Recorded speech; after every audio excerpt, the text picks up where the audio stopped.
Hi everyone, it's Nancy Godrat here. Today in this video, I'm going to go over an example to illustrate job order cost system. So the manufacturing environment that produces a product that has its own distinguished characteristics, and therefore each product is different from the other that the company produces. Okay, here is an example. They're asking us to prepare journal entries for a job order cost system and also prepare cost of goods manufactured schedule for a company called Case Inc., which is a construction company, and they make custom patios. So each patio for customer is different from the other one. The patios are constructed of concrete, brick, fiberglass, lumber, and depending upon customer preference, they would use one of these materials. Now, on June 1st, 2017, beginning of the month, they already have some accounts sitting in their books. Some raw material inventory that hasn't been used, 4,200. Some of the raw material has changed its shape with the help of labor and overhead, and it's now sitting in work in process. And they have overhead, applied, and incurred. We're going to go over what this applied and incurred mean either in this video or in a separate video. Now, they also told you this total working process, beginning working process, the $5,540 belonged to 3 customers. So last month they started working on the patios for customer Rogers, customer Stevens, and customer Linton, and the amount of direct material, direct labor, and overhead that they spend is listed here. So if we add the 1,320 plus the 2015 plus the 2,205, you actually see that the total does equal the $5,540. Now, they said during June, this is where we have to start doing our journal entries, raw materials were purchased on account. So they needed more raw materials for the patios, and they went and purchased it, 4,900. So we're going to debit an account called raw materials inventory and credit accounts payable because they haven't paid for it for $4,900. So we basically measuring the cost and accumulating it. The second transaction that happened in month of June is that all wages were paid. Now, they didn't give you an amount, but you can find the amount by going to time tickets. Time tickets is a document that shows which customers the employees worked on their patios and the total amount of wages we paid to these employees.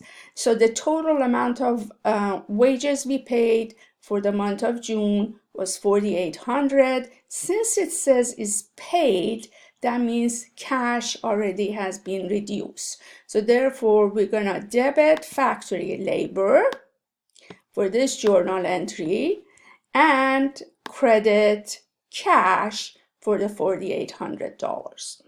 Okay.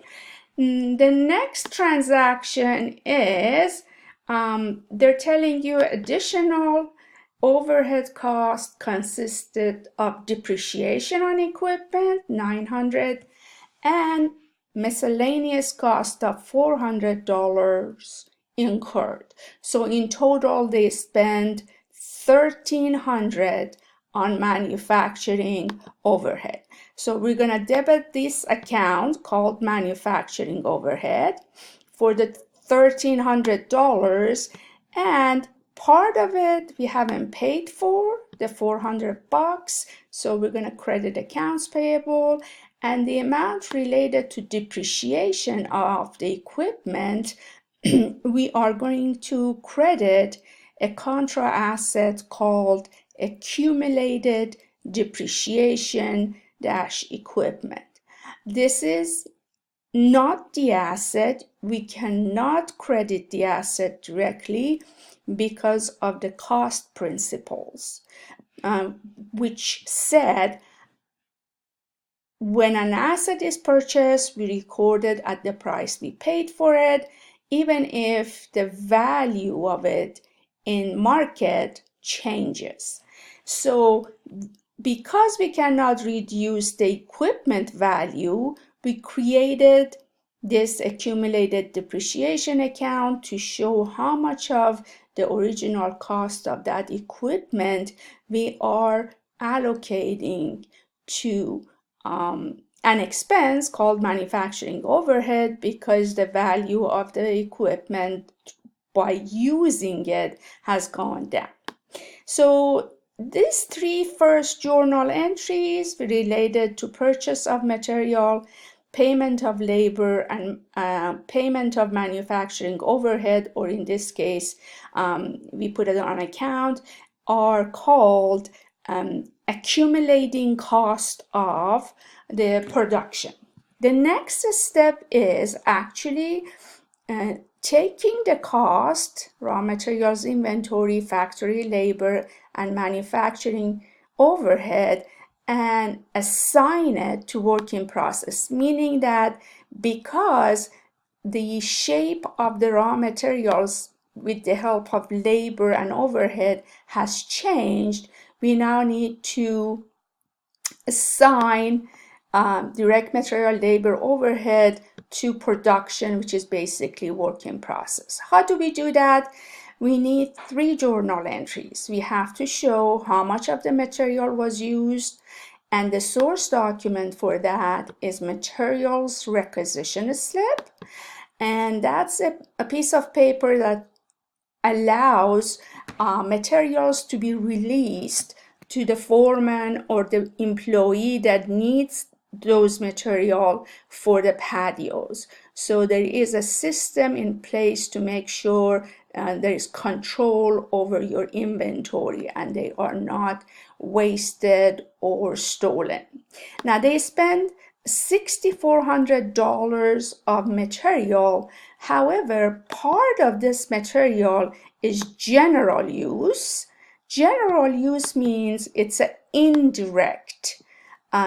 We didn't go to a specific customer's patio. Therefore, indirect material becomes your manufacturing overhead. So the direct material is what you can actually distinguish by each customer. So in this journal entry, we're gonna debit work in process for the $4,900, the amount of raw materials that actually was used in production, $4,900, and then the general use goes to manufacturing overhead, and the total matches the total of material requisition slip. So we're going to credit raw materials inventory. So basically we're saying our inventory changed its shape. It used to be raw materials, now it became work in process, and part of it that we cannot distinguish which customer it was used for goes to manufacturing overhead costs. We're going to also do the same process for labor and overhead. Oh, there is a mistake here. Let me correct this one. This should say factory labor. Okay. So we're going to go now look at the time tickets. The total is 4,800. How much of that total was given? We can account for which customer we spend time and therefore money for our employees. That 3,600 is going to get debited to work in process, meaning our factory labor, our labor has actually helped us to create an asset called work in process inventory. So the actual amount that you can distinguish which customer we use the labor on is going to be debited to work in process. The general use is going to go to indirect labor, which going to get debited to manufacturing overhead. And the total for the column, the 4,800, is going to come out of factory labor. We're basically saying this expense was actually we were able to take it out of that account and put it into an asset work in process inventory and a different expense, manufacturing overhead. The third journal entry is also saying our manufacturing overhead, which is the cost of any item related to production that is not direct material or direct labor, should also be given to the jobs that we have been working on. So for example, if the patio companies has been using electricity or has been using the machinery to cut the wood, the cost of the electricity, the cost of the machinery and its depreciation should be allocated to the jobs that we worked on. Now, because we do not know the total manufacturing overhead costs for all the jobs that we're going to work on during the year, we are going to estimate how much manufacturing overhead costs should be given to each job. You cannot just say, okay, I'm going to allocate the utilities for this month to the jobs that were finished this month and the depreciation only for these jobs. Utilities make sense. However, depreciation, remember, you've been using the same machinery for all the jobs that you're going to work on during this year. So you cannot give the entire depreciation to the jobs that you finished in June, just a portion of it. So how do we arrive at what portion of the total manufacturing overhead costs should go to work in process? Normally, we come up with an estimated rate. In this case, they already gave you the rate. It's $1.25. Every time we have direct labor costs, for every dollar of direct labor cost, we're gonna give $1.25 to each job. So based on, how much did we spend direct labor cost this month? The $3,600. So we're gonna take the $3,600 and we're going to multiply it by $1.25. That's the amount of the overhead that we're going to give to work in process inventory. Basically, we're saying our machinery and everything else in the factory or the production that is not direct material and direct labor generated an asset for us called work in process inventory. Now, in the next video, I will show you what happens when the jobs are finished and what are the journal entries for completing the job. And that would be the next video. Please send me your questions and in Canvas, and I will talk to you soon.